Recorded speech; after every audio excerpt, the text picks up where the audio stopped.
What I was annoyed with Kevin was for pointing the finger, as I said, in my direction.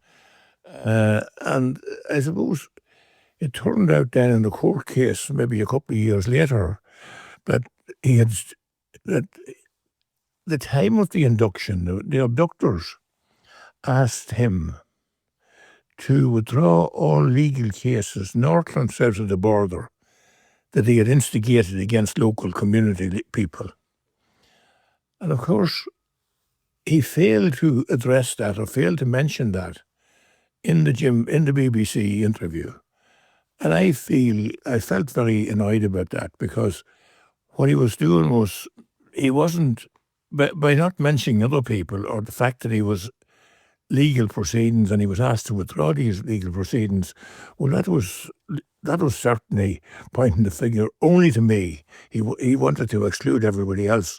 So I was very annoyed with Kevin on that.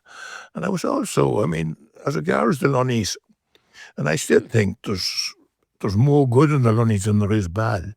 But it must be remembered that Dublin Jimmy, who was the only other person that was accused of maybe potentially being involved in Kevin's abduction, his right-hand man owned a house in London or outside London.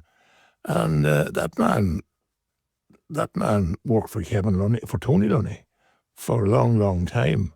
So their association with Dublin Jimmy was a lot closer than mine was, because obviously one of them employed his best mate, whereas I never spoke to Dublin Jimmy for more than 30 seconds.